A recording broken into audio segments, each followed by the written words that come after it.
Imagine, just for a second, you get handed a piece of paper. Well, actually, not just one piece of paper, but a whole, 30-page report. Okay. And this report, it isn't about stocks or the economy or anything like that. It's about you.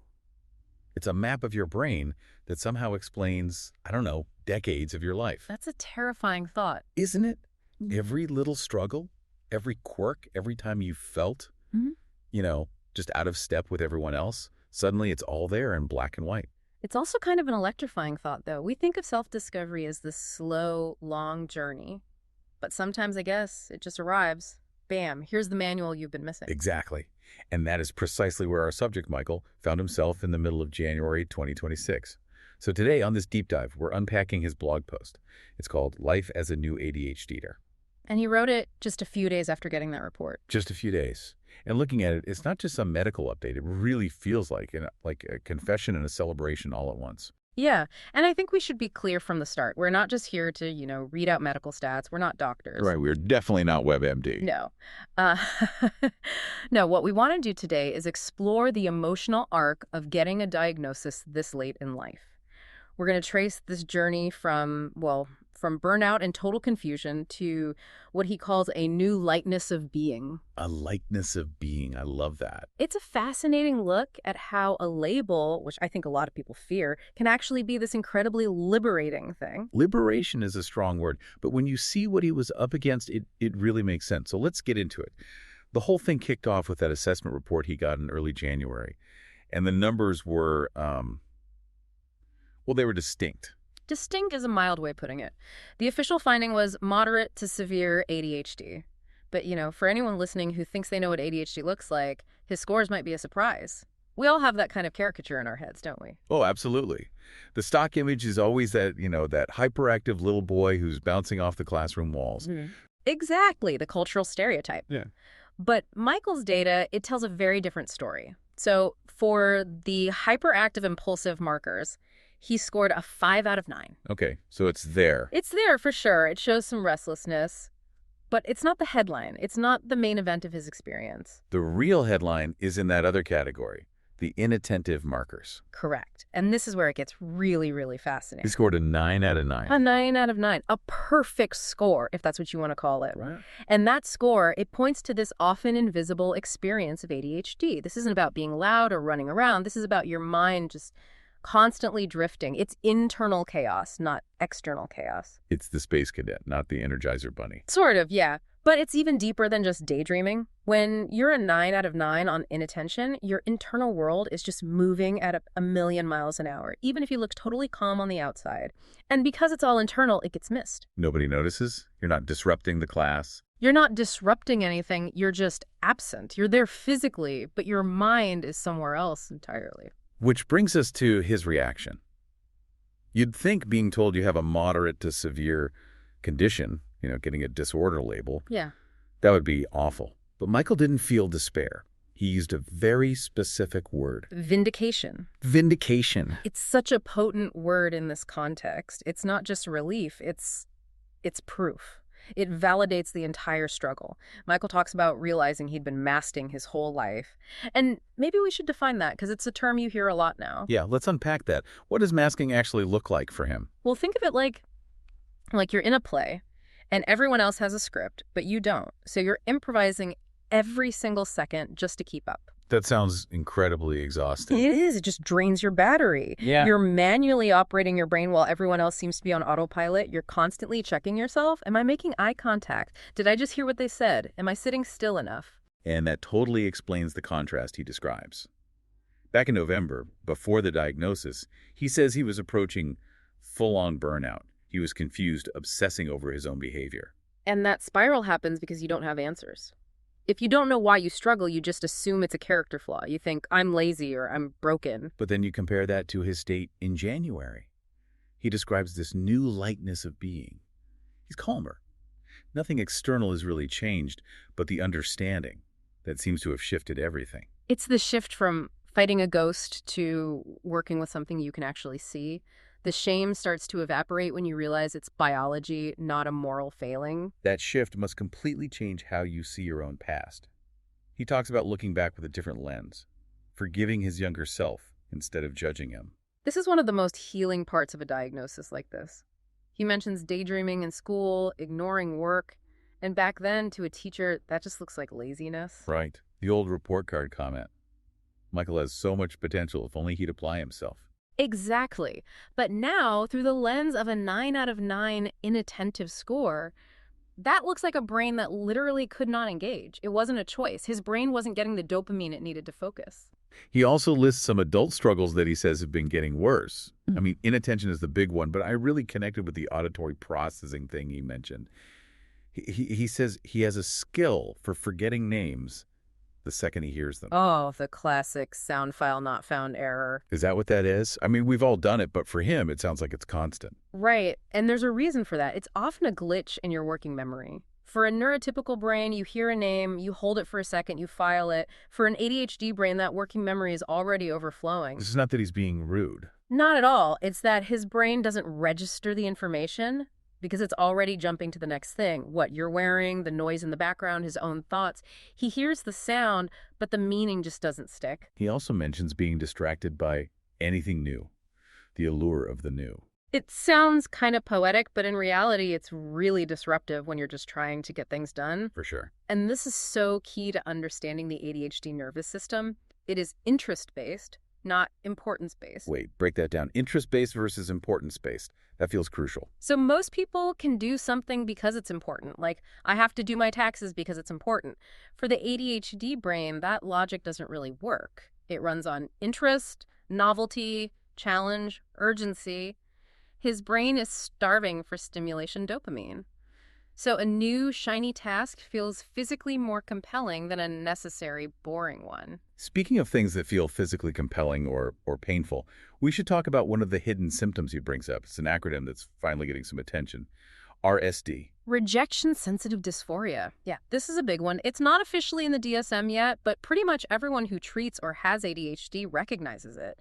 Michael describes it so well. He says he takes any criticism, real or perceived, really badly. And that word perceived is doing a lot of work there. He admits the criticism is often invented by him. That's the tragedy of RSD. Your brain misinterprets a neutral comment or a slight change in someone's tone as this massive rejection. And dysphoria literally means hard to bear. It's not just hurt feelings. It's this disproportionate physical, emotional pain. So when he says it cuts to the core of his self-esteem, he's not being dramatic. No, not at all. In that moment, it can feel catastrophic. For him to see that now as a symptom, not just him being too sensitive, that's a huge step. He also gets very vulnerable about another coping mechanism, one I think a lot of people deal with silently: binge eating. He says he has a lifelong history of feeding himself to feel better, which of course just leads to shame. And this connects right back to that hunt for dopamine. We have to remember dopamine isn't just about pleasure, it's about regulation. It's the brain's currency. So food is basically self-medication. In a way, yes. Especially high sugar, high calorie food, it gives you a really quick, potent hit of dopamine. So if Michael is feeling low or understimulated, his brain is screaming for a fix. He eats to regulate his emotional state. But then the shame cycle starts. Exactly. He feels guilty, which lowers his mood, which makes his brain crave more dopamine. But understanding it as a chemical drive, not a lack of willpower, is the key to breaking that cycle. It reframes the whole narrative. It's just amazing how all these different things, the eating, the RSD, forgetting names, it all stems from the same root. But it's not all struggle. We have to talk about the flip side of this, the superpower, if you will. Hyperfocus. Hyperfocus. Impulsiveness looks like obsession, is how he puts it. And he's totally right. When that interest-based brain locks onto something it loves, everything else just fades away. And Michael has been very busy with his. He says in a hyperfixation, he launched a website, hyperfocused.co.uk. It's a perfect example of harnessing that energy. He's channeling it into creation. He's even planning an online shop with clothes and accessories about ADHD and well-being. Yeah, I love the goal behind that. He says he wants to normalize neurodivergence. Which is so important. You know, by literally wearing it on a t-shirt, you take away the stigma. You make it a conversation starter, not a secret. There is one project, though, that is just so meta. And honestly, kind of funny given what we're doing right now. He used a Google tool to create a podcast about his own journey with two virtual hosts named Aidee and Haider. I saw that. It's brilliant. He's processing his own experience by creating a simulation of a conversation about his experience. He's like a podcast within a podcast. It is, but think about what's happening there. He's not just reading about ADHD, he's interacting with it, remixing it, turning it into something new. That is the ADHD mind at its creative best. So he's got these creative outlets, which is great, but he's also building a really practical management toolkit. He isn't trying to do this alone. Which is such a common trap. But Michael has assembled a whole team. First, he has a therapist he's been seeing for 16 years. 16 years. And he says it was only recently that they even considered ADHD. That's a very common story, sadly. It's not that the therapist was bad. The therapy often focuses on the consequences, the anxiety, the depression, the low self-esteem. They treat the smoke, not the fire. Exactly. It's easy to miss the neurological engine driving everything. But now he's added someone new to the team, an ADHD coach named Becky. And the distinction here is really important, isn't it? It's vital. If therapy is about, why do I feel this way because of my past?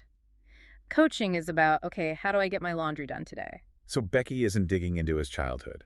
Probably not. Michael says she helps with executive function. She helps him identify his strengths versus his saboteurs. It's all strategy. It's practical. You really do need both the emotional processing and the tactical management. He's also looking at the chemical side of things. Mm-hmm. He mentions staying on antidepressants, but also that he's reading a book by T.J. Power about brain chemicals. Yeah, knowledge is part of the treatment here. He says that understanding dopamine rushes helps him anticipate the crash that comes after. That's interesting. It's like weather forecasting for your own brain. It is. If you know that your sudden urge to binge eat is actually a dopamine craving, you can pause. You can say, okay, I'm not hungry, I'm just bored. And that tiny pause is everything. It gives you back a little bit of control. And he's giving himself the space to practice that. He's on a phased return to work. Half-time in January, aiming for full-time in February. And that pacing is so crucial. You can't just flip a switch and go back to 100%, even with the diagnosis. It's like physical therapy for your brain. You don't run a marathon the day after you get a cast-off. So when you put this all together, the diagnosis, the coaching, the projects, what's the bottom line? Michael sums it up with this epiphany he had. He wrote, "The secret to happiness is the ability to live happily with yourself. Everything else goes from there." It sounds so simple, almost like something on a greeting card. But for someone who has spent their whole life fighting their own brain, that is a revolutionary statement. Right, because living happily with yourself doesn't mean living with some perfect version of yourself. Precisely. It means living happily with the version of you that scores 9 out of 9 on inattention. It means accepting you need a coach. It's about ending the civil war inside your own head. And he's finding that happiness partly through connection. He's talking openly on social media, says it's cathartic and helps him feel like he's helping others. He's building a community. And, that's actually a really healthy way to generate dopamine through connection and helping people. It's a much more sustainable fuel source. But I really appreciate that he ends with a reality check. He hasn't cured himself. He admits, who am I kidding? I'm still easily distracted and taken away with hyperfocus. And that's maybe the most important takeaway of all. The goal isn't to stop having ADHD. You can't. The goal is what he says, to stop and take stock, to think before acting. He's not trying to be a different person. He's trying to be the best managed version of the person he is. It's been such a journey. From a 30-page report to launching hyperfocused.co.uk. I mean, it's been a whirlwind couple weeks for him. It really has. But the main thing that stands out is what that diagnosis gave him. It provided a framework for forgiveness looking back and a roadmap for management looking forward. It really makes you think about the power of just knowing yourself. He called it vindication. And that kind of leaves us with a question for our own lives, doesn't it? It really does. Michael lived for decades thinking his struggles were personal failings. So it makes you wonder how many of our own personality quirks or our own failures are actually just undocumented neurodivergence, just waiting for the right lens to be understood. That's the big question. If happiness is living happily with yourself, what part of yourself do you need to stop fighting and start understanding? It's worth a deep dive of your own. Thanks for listening to this deep dive. We'll catch you all next one. See you then.